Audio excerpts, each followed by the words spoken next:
अस्सलाम वालेकुम मलिक साहब। मैं अख्तर तुफ़ैल लाहौर से आया हूँ। कल रात को यहाँ पहुँचा हूँ 22 की।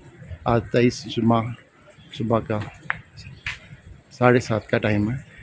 ये नारान में इस वक्त बहुत खूबसूरत धूप निकली हुई है और मौसम बहुत खुशगवार है और लोग काफ़ी तादाद में आ चुके हैं।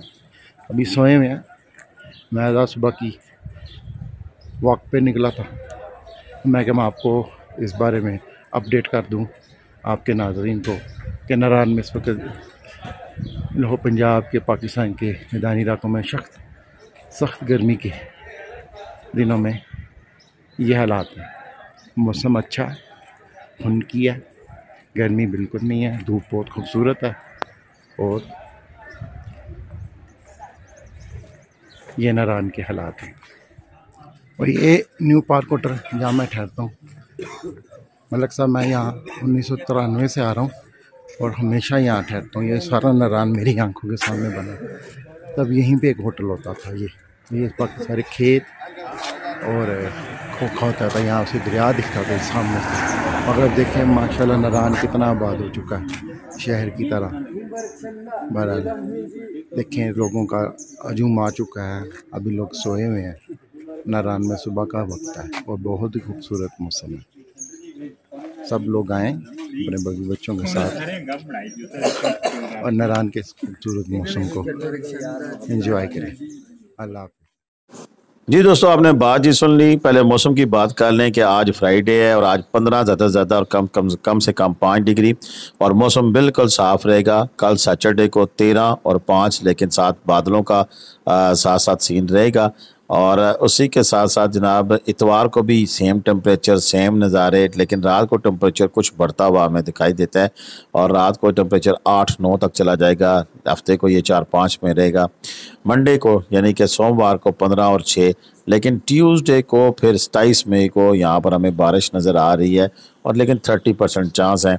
उसके अलावा आगे बात करें तो फिर बुध को भी इसी तरह का चांस है, जुमेरात को भी इस तरह की चांस है। लेकिन जुम्मा और हफ्ता अगला फ्राइडे यानी कि 30 मई और इसी तरह आपके पास 31 मई को पहाड़ों पर 80% बर्फबारी का चांस है।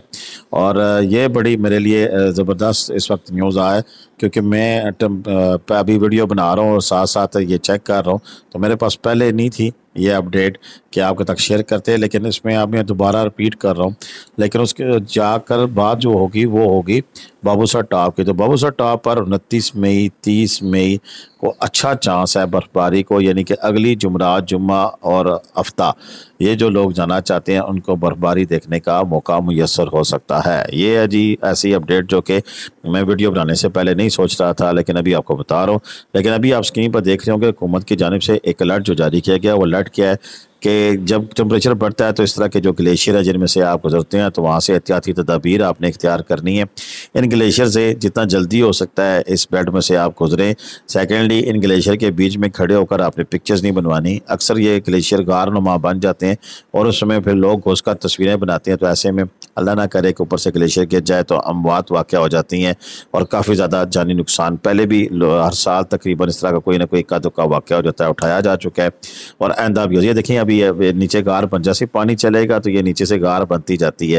ये जो ग्लेशियर काट का रास्ता बनाया जाता है तो इसमें से पीछे से ऊपर से ग्लेशियर से भी पानी आ रहा होता है, तो पानी गुजरगाह अपनी बना लेता है और उस गुजरगाह की वजह से फिर नीचे जो सुराख बढ़ता जाता है और इतना बढ़ जाता है कि फिर एक गार नुमा सी जगह बन जाती है। फिर लोग वहाँ पर खुशी से खड़े होते हैं और खड़े होकर वहाँ पर पिक्चर्स बना रहे होते हैं। ये इंतहाई गैर जिम्मेदाराना फेल है और मैं इसकी बिल्कुल तायद नहीं करूँगा। ये देखिए नीचे से आप खाली होती जा रही है बर्फ, क्योंकि पानी गुजरता है वो अपनी जगह बना लेता है। बाकी अगर हम बात करें नारान से आगे की, तो नारान से आगे जनाब बटाकुंडी भी ओपन हो चुका है। उसके अलावा ये बड़वई, ये बटाकुंडी के आप नज़ारे देख रहे हैं, ठीक है ना जी। और इसी के साथ साथ आगे फिर दीगर शहर भी ओपन हो चुके हैं। बटाकुंडी में भी होटलिंग की ओपनिंग तेज़ी से जारी है।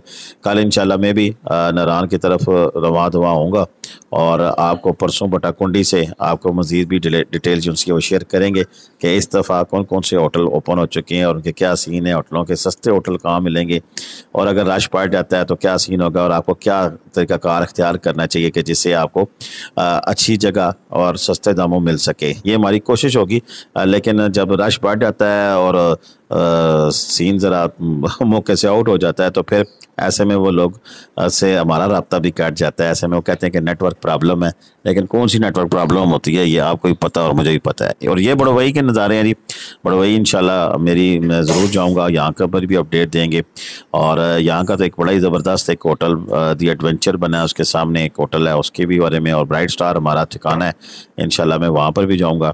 और बड़वई की बाज़ार की भी रौनकें बहाल होना शुरू हो गई हैं। गो कि अभी उस तरह प्रॉपर फाल नहीं हुआ है, लेकिन फिर भी मैक्सिमम होटल जो हैं वो ओपन होना शुरू हो गए हैं। इसको भी 2 से 3 दिन मज़ीद लगेंगे पूरी तरह प्रॉपर ऑन होने में बड़वई शहर को। तो अभी लोग इंतज़ार कर रहे हैं कि ईद की वजह से अभी इतना काम नहीं है, लोग ईद के मौके पर या ईद के बाद आएंगे, तो इस वाले से सुस्त रवि का काम शिकार है। लोग आहिस्ता आहिस्ता अपने आप को तैयार कर रहे हैं। अब जी जिस जगह की मैं बात कर रहा हूँ ये है बेसल। ये एक अहम इलाका इसलिए आ सके नारान से बाबूसर जाते हुए बेसल वो मुकाम आता है कि जहाँ पर फिर आप रेस्ट करते हैं, और रेस्ट करने के साथ साथ यहाँ का एक मशहूर होटल है मून रेस्टोरेंट, वहाँ का खाना खाने के लिए आप ज़रूर जाते हैं। इसी मून रेस्टोरेंट के बिल्कुल सामने पार्क ड्रीम होटल है। दोनों ओपन हो चुके हैं। पार्क ड्रीम होटल के तो कमरे भी फंक्शनल हो चुके हैं, कंटेनर से बने। ये है जी लोलोसर झील के मनाजर जो इस वक्त आप देख रहे हैं। लोलोसर झील भी प्रॉपर तरीके से खुल गई है, लेकिन यहाँ पर भी अभी ग्लेशियर्स बाकी हैं। और जो मुझे बारिश का सीन और अगले जुम्मा हफ्ता इतवार तो यहाँ पर भी बर्फबारी का इम्कान है मई की और 29, 30, 31 तारीख को, तो हो सकता है कि मैं यहीं पे मौजूद हूँ। लेकिन अगर यहाँ हुआ तो लाइव आपको दिखाएंगे, अगर चला गया तो फिर इंशाल्लाह कोई ना कोई हमारा नुमाइंदा आपको यहाँ से अपडेट देगा। ये है जी फिर आखिरी स्टेशन बाबूसर टॉप इस पूरी बेल्ट का, और ये गेट वे आगे और जस्करदू गिलगित जाने वालों के लिए। तो ये खबर भी है कि साथ ये बिल्कुल ओपन हो चुका है दिन के वक्त, यानी कि सुबह 8 से शाम जो है मगरब तक आप जा सकते हैं। मेरी रिकमेंडेशन पे ऑफिशियल नोटिफिकेशन भी आ जाएगा, क्योंकि रात को सफ़र करना इस रास्ते से इंतहाई ख़तरनाक इस हवाले से है। कोई स्कोट इशू नहीं है, लेकिन ये बर्फ़ जो सी है अभी पिघल रही है, तो ये सड़क पर टेम्परेचर कम होने की वजह से एक क्रिस्टल तैर बना लेती है, जो फिर आपकी गाड़ियों को स्लिप होने का बायस बनती है। वैसे भी एक नए अनजान बंदे के लिए अनजान रास्ते पर रात को अंधेरे में सफ़र करना इंतहाई खतरनाक है। आज की अपडेट इतनी थी, हमें इजाज़त दें। अल्लाह हाफ़िज़। पाकिस्तान जिंदाबाद, पाकिस्तान परिंदाबाद। जीते रहे, खुश रहें, आबाद रहे, अपनी दुआ में याद रखिएगा।